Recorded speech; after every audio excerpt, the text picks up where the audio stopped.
నమస్కారం. శ్రీవార్త న్యూస్కి స్వాగతం. చిలుకూరి బాలాజీ దేవస్థానం ప్రధాన అర్చకులపై దాడి చేయడం సనాతన ధర్మంపై దాడి చేసినట్లేనని మాజీ ఎమ్మెల్యే ఎంఎస్ పార్థసారథి ఖండించారు. ఈ సందర్భంగా ఆయన మాట్లాడుతూ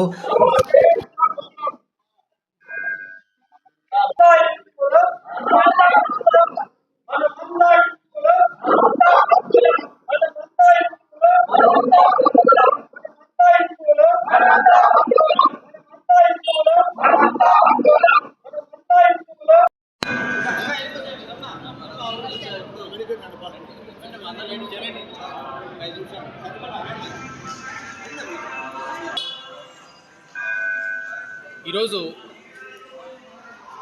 కదిరికి సంబంధించి ఖాద్రి నరసింహస్వామి గుడిలో అత్యవసరంగా ఈ సమావేశం ఏర్పాటు చేయడానికి ఒక ముఖ్య కారణం ఉంది.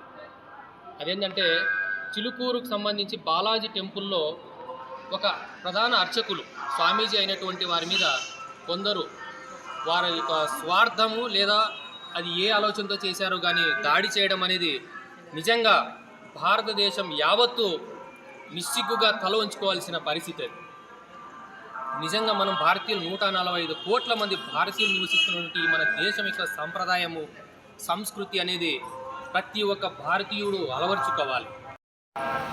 భారత్ మాతాకి హిందూ ధర్మం సనాతన ధర్మం అందరూ అనుకుంటున్నట్లుగా కేవలం ఒక భారతదేశానికి పరిమితం కాలేదు.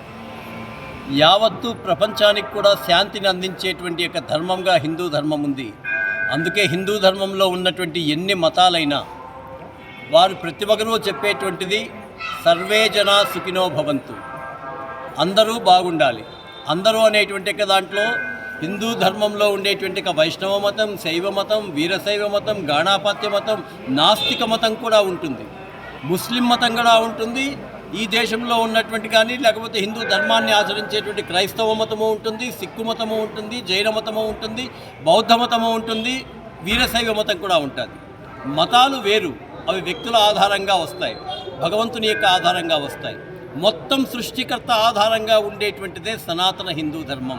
దీనికి ఆది అంతము లేదు అనేటువంటి యొక్క విషయాన్ని కేవలం హిందూ ధర్మ పండితులే కాదు, యావత్తు ప్రపంచంలో ఉన్న ప్రతి ఒక్కరూ కూడా, మిగతా ధర్మాల్లో ఉండేటువంటి మేధావులు కూడా ఖచ్చితంగా ఇది సనాతన ధర్మం, ఆది అంతము లేని ధర్మం, ఒక మహోన్నత ధర్మం, ప్రపంచానికి శాంతిని అందించేటువంటి ధర్మం అన్నారు. ఆ ధర్మాన్ని ఆచరింపచేస్తూ భక్తులందరిలో, ప్రజలందరిలో కూడా వ్యాపింపజేస్తూ దేవస్థానం యొక్క అర్చకులు నిరంతరము కూడా కృషి చేస్తూ ఉంటారు. వారు పేరుకి ఇంట్లో ఉన్నా కూడా భగవన్నామస్మరణ, ఇక్కడ జరిగేటువంటి వచ్చిండేటువంటి వాళ్ళ పాపాలు తొలగిపోవడానికి నామస్మరణ మంత్రజపం చేస్తూ ఉంటారు. ఒక్కొక్కరు కొన్ని వేల సార్లు మంత్రజపం చేస్తూ ఈ దేవస్థానానికి తమ వద్దకు వచ్చి ఆశీర్వాదం తీర్చుకున్న ప్రతి ఒక్క భక్తునికి కూడా వారి యొక్క పాపాలు తొలగిపోవాలని, వారికి కష్టాలు తొలగిపోవాలని నిరంతరం జపం చేసేటువంటిదే ఒక అర్చక వ్యవస్థ. అటువంటి వ్యవస్థలో ఉన్నటువంటి ఒక వ్యక్తిని ఒక దుర్మార్గుడు పిరికితనంగా, దాన్ని ఏదో గొప్పతనంగా కాదు, పిరికితనంగా ఒక్కసారి మేము ఆయన దగ్గరికి పోయి ఏమైనా చేస్తామనంటే వాని శరీరంలో ఒక్క ముక్క కూడా మిగిలిండేటువంటిది కాదు.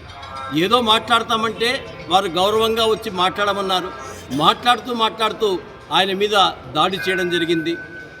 అయినప్పటికీ కూడా ఆయన ఎంతో సంయమనంతో వాస్తవాలన్నీ కూడా తెలియజేశారు.